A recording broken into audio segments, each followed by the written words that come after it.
My name is Henrik and you're watching the vlog series From Data to Value. So today I would like to introduce David Dadoun. Please introduce yourself, David. Sure, thank you. Happy to be here. So my name is David. I'm actually a very big data addict.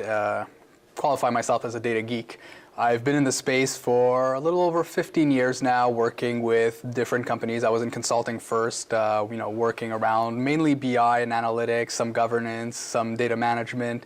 And I joined a worldwide retailer about 4.5 years ago to help them go down the data governance path and, of course, take care of business intelligence and analytics. I'm also, in my spare time, I don't know if you know this, but I'm a university professor as well. So I teach at one of Montreal's business schools.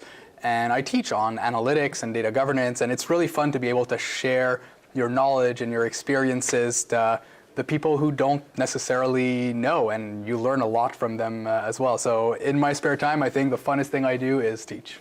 All right, excellent. So let's start with the first question that is really going back into the vlog series. So I have a very simple question for you, based on the research and the fact that all the consultants, the research firm is talking about data literacy as one of the biggest hurdles for a more traditional company to make the jump to become AI first, data first. Gartner research has quite a lot of research that they name around information as a second language, to be really knowing data enough to do your job. If you're a CEO, middle manager, or down to a data science guy, of course, we need to know what we're talking about on different levels. So I put a simple question to you. If you were to advise to a CEO, middle manager in a more traditional company, what is the sort of fundamental topics that you would frame under data literacy that you think they should really go out and try to wrap their head around? And give you a hint, I think this is some sort of level 1. Mm-hmm. You need to know that in order to understand this, in order to understand that. So if I take that, what are the 3 to 5, whatever you think, what would you give as an advice from your heart around data literacy? Wow, that's a pretty loaded question. It is. I think it's a great question. I still think it's a pretty loaded question. So what would I say are important topics from a data literacy perspective for my CEO? Now, I'm lucky because my CEO is actually quite data literate. And I have heard this, and I know this. I mean, fantastic. If you go online, there was an interview with him in Footwear News, which is a big magazine on footwear in the world. And you look at the headline, it's him talking about how AI has saved our company millions of dollars. Wow, that's cool. And that's mind-blowing when you think that the CEO of a retailer, which traditionally retailers aren't necessarily the most data-literate companies, can go in the news and affirmatively say that we are leveraging AI and that it is generating value, business value for this company. But if I was going to look at a more traditional company that's not there yet, I think one of the most basic fundamentals to understand is what is data? And what is the value that data can drive for an organization? Too many times you think of, CEOs think of data as just a byproduct of a business process and not as an actual value generating asset. And so I think one of the first things that needs to be understood is what is data, then why is data important for my organization? And then where does data management and ownership, and how do we, that whole governance topic that I'm a little bit, intense about too. Yeah. That whole data governance topic, where does that fit and how do we operationalize that? And then how do we leverage data in an organization to become more data driven? Because it's one thing to want to be AI ready, that's very nice and pretty. At the end of the day, a lot of the time those are just buzzwords fed to us by analysts, fed to us by vendors.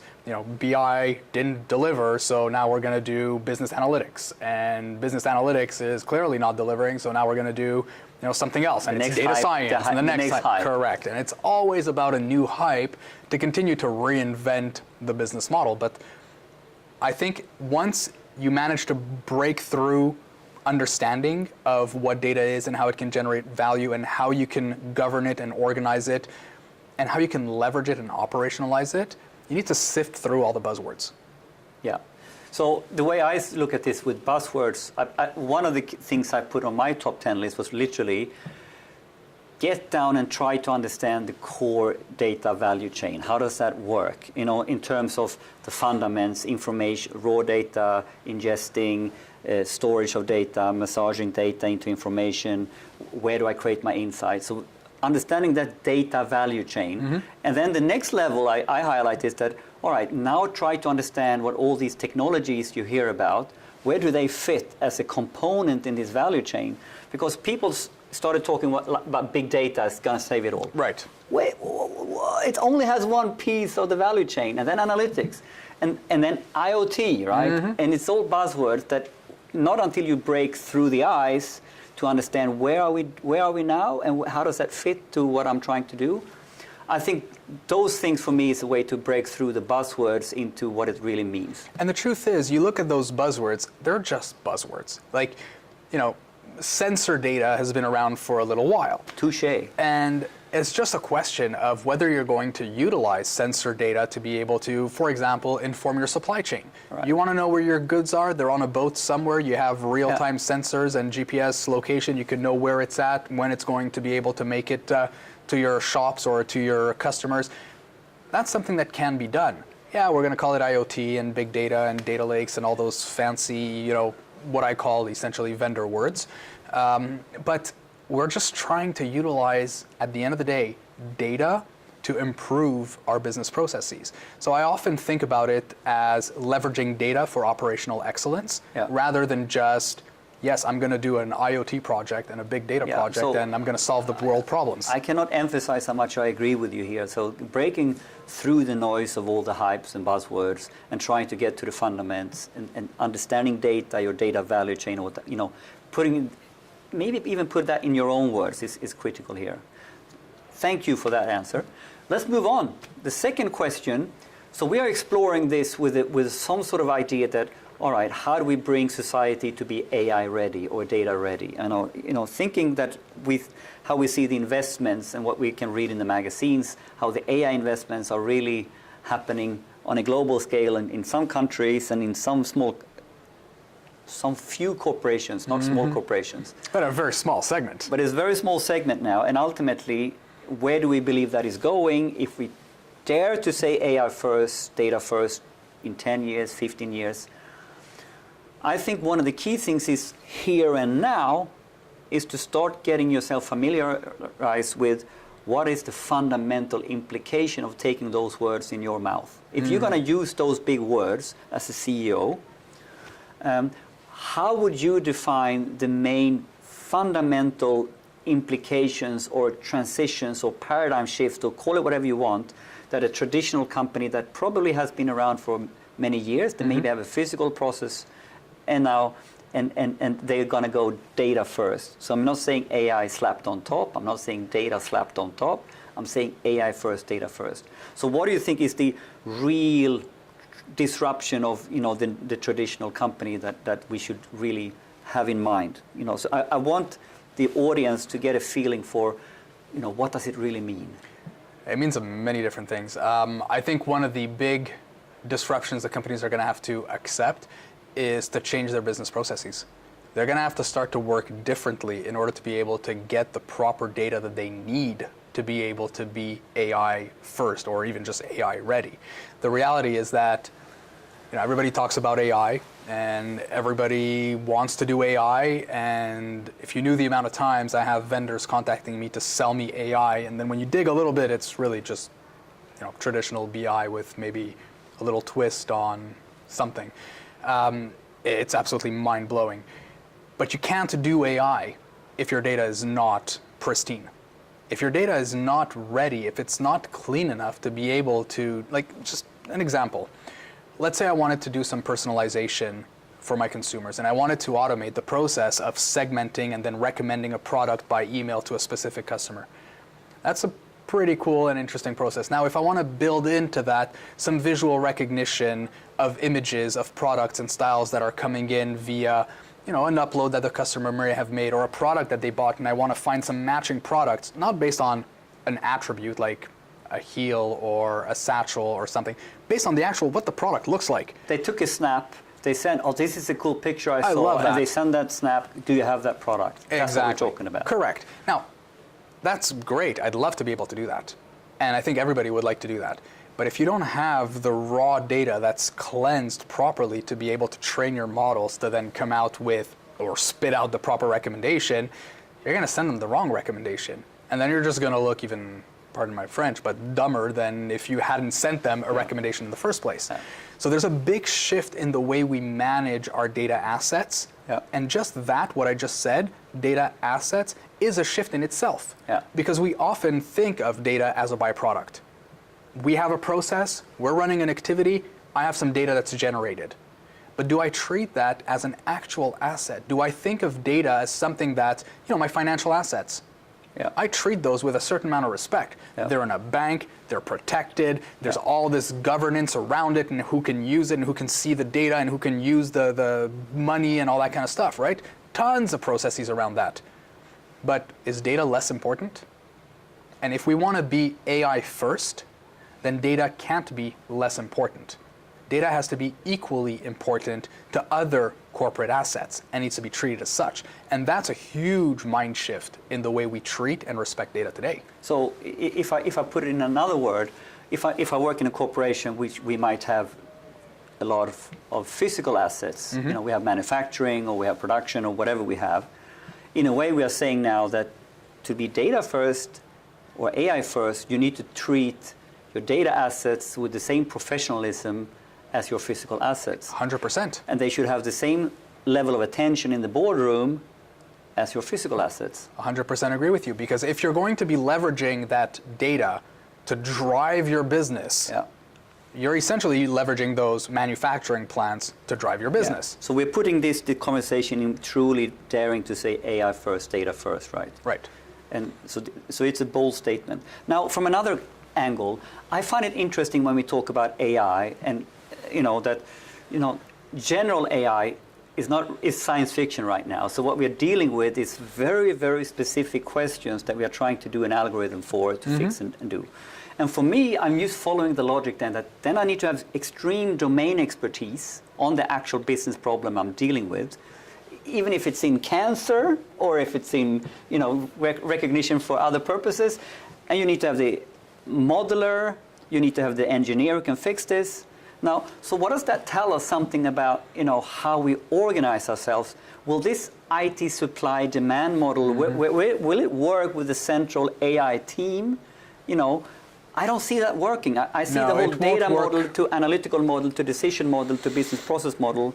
That's the cross-functional team in one core team here, right? Yes, I agree. And that's where, so you're hitting on something that's very interesting. And I think it challenges the way we structure our companies and the way we think about different departments and how traditionally in a lot of companies you have siloed organizations and you have your IT department and you have your supply chain department, you have your finance department and your marketing, et cetera, et cetera. And that whole hierarchy that's very structured and very rigid, I find doesn't work if we want to be true, in any case, in the world of data and analytics. Because, like you very well mentioned, I need to have strong business expertise, right? I need to have that domain expertise. If I'm going to create an algorithm that's going to, help me buy the next round of products for my customers and ship it to the right stores, well, I better understand how those stores work, and I better understand the product, and I better understand the customer. Now, a traditional data engineer will not necessarily have that deep-rooted understanding of all those different business functions. It's a lot to ask as well. So you start to look at cross-functional teams. And then you're challenging the hierarchical matrix and going more into what we could talk more about a matrix organization, where you have the same concept of squads in an agile deployment, where you have the different folks that are essentially working as one team and no longer as separate departments just talking to each other. They really become one team delivering on that. So the virtual team is the core, not the silos as the core anymore. 100%. And I think this is maybe, I don't know the details of how the big data dragons like Google or whatever is organized, but I can sense truly that, the traditional terroristic, hierarchical type of management, it is going to be really hard to incorporate in that way. And the ultimate point is also the whole how we are structured in the different silos when we really truly need to be cross-functional end to end. But how much more value are we going to drive for our companies when we are cross-functional? It's going to be amazing. And just for the people who get to work in those different teams, they get to learn. It's so much more fun, right? Yeah. Like, I want to do that. I'm going to go do that now, actually. So do you see any other fundamental topics like that? Now we talked about the core organizational structures. We talked about the core fundamentals of information as an asset and treating it that way. Do you see anyone else of those fundamental implications that until we start really addressing those topics, we will not really move ahead on the same level? What do you think there are more on that level of fundamental implications? I think if you don't cover those, you're not even going to get to other levels. I think those are the most critical ones that need to be addressed from the get-go.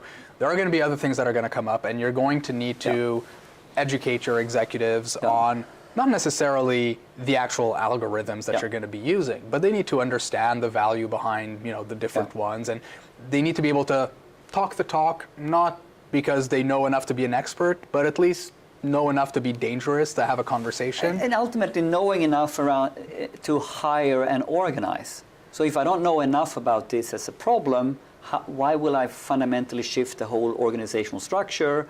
How can I hire the right competencies if I can't make the difference between a data modeler, an analytical modeler, a decision modeler, or a business process modeler? 100% agree with you, but also when they're going to start to get hit up by different vendors that want to sell them AI and want to sell them big data and want to sell them all these fantastic buzzwords, if they're not educated on the different topics that we talked about earlier, how are they going to know the real from the fake? How are they going to know where they need to focus their energies and who they should be building partnerships with? Yeah. So how much would you then, still staying with the technology now, how much is the technology a fundamental paradigm shift in this as well? So we have clearly articulated the information as such to be information asset-centric organization. But what about, can you do this with legacy type technology, or do you fundamentally need to also do those investments that this will require? I think you need to start to embrace the cloud. So fundamentally, you see, to go here, to do this on-prem, highly complex. It's going to be difficult to do this on-prem. I mean, spinning up all the different nodes that you're going to need to be able to cluster up, and the costs are going to be astronomical to do this. Whereas, when you think about the different cloud models where you're paying for the processing, you're not paying for the storage, you can kind of like organize yourself a little bit better. And so from a costing perspective, it makes a lot more sense to go that way. Processing perspective as well, from performance, even from a security perspective. The truth is, you're never going to invest as much in, securing your infrastructure than somebody like a Google or an Amazon or a Microsoft Azure. They have budgets to secure their infrastructure that are so far beyond anything that we could spend on, because that's essentially what they sell. And I fully agree with you, because if you go into a cloud platform from one of the big 3s or 4s or whatever we have, I think when you try to extrapolate how the stack needs to be built if you do it on-prem. Okay, we talked with the big data guys a couple of years back, and you got them involved. Yeah. But that's just the storage. Right. All right, and then where do you put your your data factory type ideas, and how you build your pipeline? Where do you do your analytical modeling? Where do you do it in terms of exploring modeling and then deploying it? Oh yeah, well, the operationalizing is always deploying interesting. models is more fun, So I find that if you look at how would that infrastructure look like that can deliver on this, it's crazy. It's fundamentally different than what we've been accustomed to, and I find that there's even more and more openness to go towards the open source platforms, because the reality is that they are quicker to adapt and react to some market trends and realities. To go open source, but do that with the enterprise robustness and security. You don't have a choice. You have to go with that robustness, because otherwise you're just not going to get anywhere. So this will be a tricky road as well. So technology is definitely part of this paradigm shift. 100%. 100%. The technology is definitely a big component, because you're going to be running on this technology. But it's a little bit like you need to orchestrate that. You can't have the technology without the people. And there's no point having the people and technology without a proper way of organizing it. And if you then don't care about data, Well, what's the point? Then you're never going to be AI ready. You're never going to be data first. That's true. All right. I think we stop it there. Thank you, David, for this conversation. My pleasure. Thank you. I would love to have you more on the vlog, or we do more fun stuff like this. Enjoyed it immensely. Would love to. Thank you so much. Cheers. Take care. Bye-bye.